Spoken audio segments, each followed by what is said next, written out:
आकाशवाणीचं हे नागपूर केंद्र आहे. प्रसारित करीत आहोत प्रादेशिक मराठी बातम्या.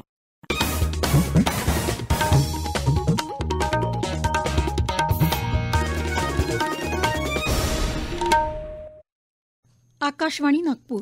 स्वाती सोनपेटकर आपल्याला प्रादेशिक बातम्या देत आहे. ठळक बातम्या. उद्या राष्ट्रीय युवा दिनी नाशिक इथं 27व्या राष्ट्रीय युवा महोत्सवाचं पंतप्रधान नरेंद्र मोदी करणार उद्घाटन. नागपुरात आयोजित खासदार क्रीडा महोत्सवाच्या 6व्या आवृत्तीचं उद्घाटन उद्या केंद्रीय क्रीडा मंत्री अनुराग सिंह ठाकूर यांच्या हस्ते होणार.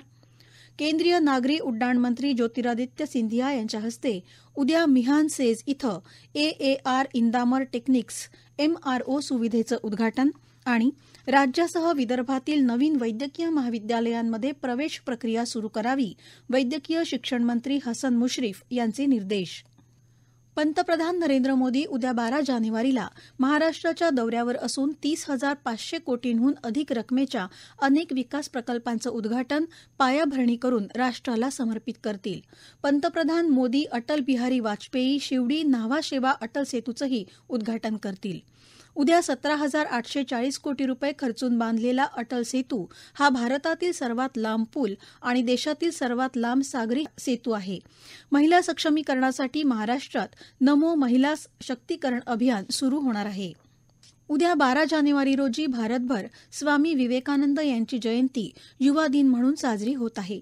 त्यानिमित्त देशातील प्रमुख शहरं आणि 750 जिल्हा मुख्यालयांमध्ये रस्ते सुरक्षा जागरूकता कार्यक्रम आयोजित केले जात आहेत. माय भारत डिजिटल प्लॅटफॉर्मद्वारे या कार्यक्रमांसाठी स्वयंसेवकांची नोंदणी केली जात आहे. पंतप्रधान नरेंद्र मोदी उद्यापासून महाराष्ट्राच्या दौऱ्यावर असून ते उद्या युवा दिनी नाशिक इथं 27व्या राष्ट्रीय युवा महोत्सवाचं उद्घाटन करणार आहेत. विकसित भारत @2047 युवा के लिए युवा के द्वारा ही यंदाच्या महोत्सवाची संकल्पना आहे. देशभरातील 7,500 युवक युवती यात सहभागी होतील. केंद्रीय मंत्री नितीन गडकरी यांच्या संकल्पनेतून होऊ घातलेल्या 6व्या खासदार क्रीडा महोत्सवाचं उद्घाटन उद्या शुक्रवारी 12 जानेवारी 2024 रोजी केंद्रीय युवा व्यवहार तसंच क्रीडा आणि माहिती प्रसारण मंत्री अनुराग सिंह ठाकूर यांच्या हस्ते होणार आहे, अशी माहिती खासदार क्रीडा महोत्सवाचे संयोजक माजी महापौर संदीप जोशी यांनी दिली. उद्या सायंकाळी 6 वाजता होणाऱ्या उद्घाटन समारंभाला नागपूर शहरातील सर्व आमदार, क्रीडा संघटक, प्रशिक्षक आणि खेळाडू यांची प्रमुख उपस्थिती असेल. 12 ते 28 जानेवारी 2024 या कालावधीत होणाऱ्या खासदार क्रीडा महोत्सवामध्ये शहरातील 65 क्रीडांगणांवर 55 खेळांच्या स्पर्धा होणार असून विजेत्यांना एकंदर 1,35,00,000 रुपयांची बक्षिसं प्रदान केली जातील. यातील विदर्भ स्तरावर आयोजित करण्यात येणाऱ्या 6 खेळांमध्ये cycling, kho kho, athletics, kabaddi, badminton आणि जुडो यांचा समावेश आहे.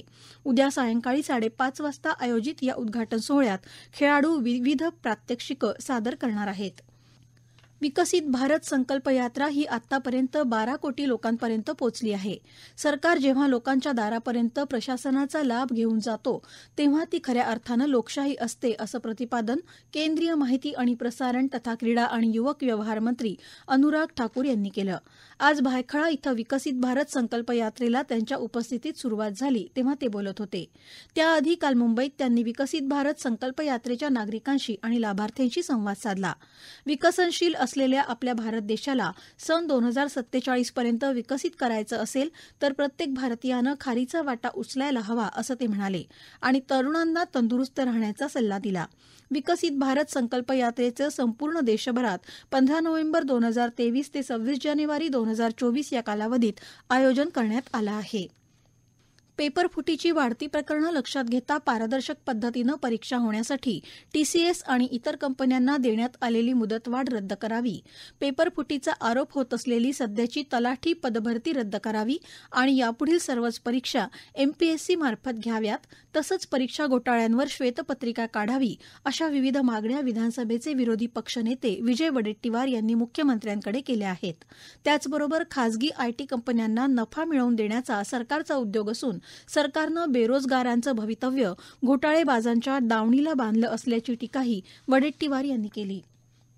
अनेक वर्षांपासून प्रलंबित असलेल्या शालेय शिक्षण क्षेत्रातील प्रलंबित मागण्यांसाठी 10वी आणि 12वीच्या परीक्षांवर बहिष्कार घालण्यासंदर्भातील पत्र नागपूर विभागीय शिक्षण मंडळाच्या अध्यक्ष डॉ माधुरी सावरकर यांना महाराष्ट्र राज्य शिक्षण संस्था महामंडळातर्फे देण्यात आलं. यात प्रलंबित मागण्यांमध्ये राज्यातील सर्व शाळांमध्ये शिक्षक शिक्षकेतर कर्मचाऱ्यांच्या रिक्त जागा असून 2012 पासून भरती प्रक्रिया झाली नाही. न्यायालयानं दिलेल्या निकालानंतरही हा प्रश्न प्रलंबित आहे. वेतनेतर अनुदानासंबंधीची भूमिका याबाबत निर्णय न झाल्यानं शाळांची आर्थिक परिस्थिती खालावत आहे. हे प्रश्न त्वरित मार्गी लावावे, अन्यथा 10वी आणि 12वीच्या परीक्षांवर बहिष्कार घालण्यात येईल, असं महाराष्ट्र शिक्षण संस्था महामंडळाचे कार्यवाह रवींद्र फडणवीस यांनी म्हटलं आहे.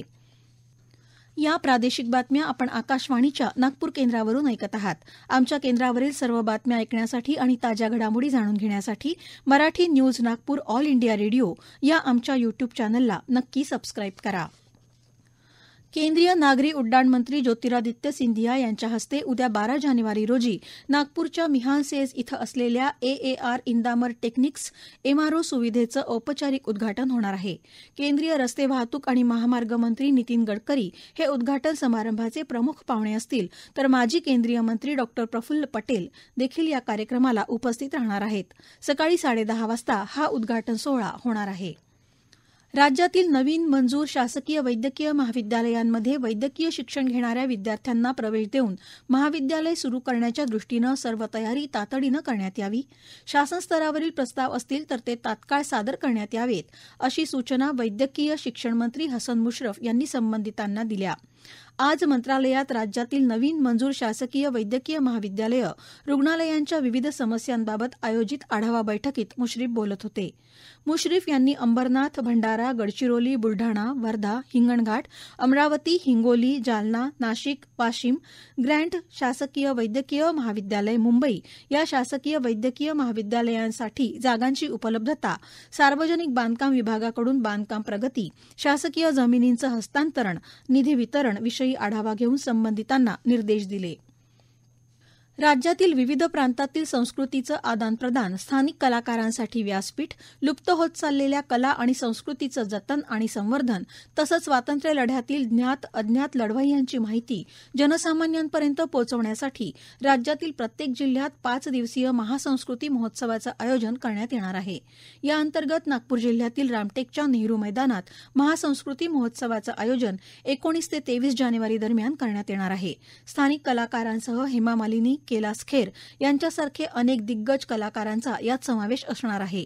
यात 19 जानेवारी रोजी अभिनेत्री हेमा मालिनी, 20 जानेवारी रोजी हंसराज रघुवंशी यांचा कार्यक्रम, 21 जानेवारी रोजी लोकनृत्य, 22 जानेवारी रोजी महानाट्य रामटेक आणि 23 जानेवारी रोजी कैलास खेर यांचा कार्यक्रम होणार आहे. आयुष्यमान भारत योजनेची व्याप्ती वाढवण्यात येणार असून राज्यात 350 रुग्णालयांची वाढ 2 महिन्यात करण्यात येणार असल्याची माहिती आयुष्यमान भारत मिशन महाराष्ट्र समितीचे प्रमुख डॉ ओमप्रकाश शेटे यांनी दिली. त्यांनी आज परभणी जिल्हाधिकारी कार्यालयात आयुष्यमान भारत योजनेची आढावा बैठक घेतली, त्यावेळी ते बोलत होते.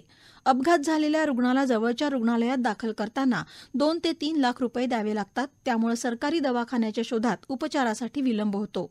परंतु आता 1 लाख रुपयांपर्यंतचा उपचार जवळच्या कोणत्याही दवाखान्यात घेता येईल अशी तरतूद आयुष्यमान भारत योजनेत करण्यात आली आहे. परराज्यातील रुग्णाला देखील या योजनेचा लाभ मिळेल. यासाठी कोणतेही कागदपत्र जुळवण्याची गरज नाही, फक्त जिओ टॅगिंग आवश्यक आहे, असं डॉ शेटे यांनी सांगितलं. अंबाझरी धरणाच्या बळकटीकरणासाठी महानगरपालिका, सिंचन विभाग, नागपूर सुधार प्रन्यास तसंच महामेट्रो यांनी तातडीनं आवश्यक कार्यवाही करावी, तसंच केलेल्या उपाययोजनांचा नियमित अहवाल सादर करावा, असे निर्देश विभागीय आयुक्त विजयलक्ष्मी बिद्री यांनी काल दिले. अंबाझरी धरणाच्या बळकटीकरणासाठी विभागीय आयुक्त यांच्या अध्यक्षतेखाली विभागीय आयुक्त कार्यालयात बैठक आयोजित करण्यात आली, त्यावेळी त्यांनी या सूचना केल्या. अंबाझरी धरणाच्या बळकटीकरणासाठी उच्च न्यायालयानं दिलेल्या निर्देशानुसार विविध यंत्रणांनी सुरक्षेच्या दृष्टीनं उपाययोजनांना सुरुवात केली आहे. त्यानुसार पहिल्या टप्प्याचं काम पूर्ण झालं आहे. उर्वरित दुसऱ्या टप्प्याच्या कामासाठी 21 कोटी रुपयांचा आराखडा तयार करण्यात आला आहे. या टप्प्यातील कामं प्राधान्यानं आणि वेळेत पूर्ण व्हावीत, असे निर्देश श्रीमती बिद्री यांनी दिले. शेवटी पुन्हा काही ठळक बातम्या. उद्या राष्ट्रीय युवा दिनी नाशिक इथं 27व्या राष्ट्रीय युवा महोत्सवाचं पंतप्रधान नरेंद्र मोदी करणार उद्घाटन. नागपुरात आयोजित खासदार क्रीडा महोत्सवाच्या 6व्या आवृत्तीचं उद्घाटन उद्या केंद्रीय क्रीडा मंत्री अनुराग सिंह ठाकूर यांच्या हस्ते होणार. केंद्रीय नागरी उड्डाण मंत्री ज्योतिरादित्य सिंधिया यांच्या हस्ते उद्या मिहानसेज इथं एएआर इंदामर टेक्निक्स एमआरओ सुविधेचं उद्घाटन आणि राज्यासह विदर्भातील नवीन वैद्यकीय महाविद्यालयांमध्ये प्रवेश प्रक्रिया सुरू करावी, वैद्यकीय शिक्षण मंत्री हसन मुश्रीफ यांचे निर्देश. याबरोबरच हे प्रादेशिक बातमीपत्र संपलं. नमस्कार.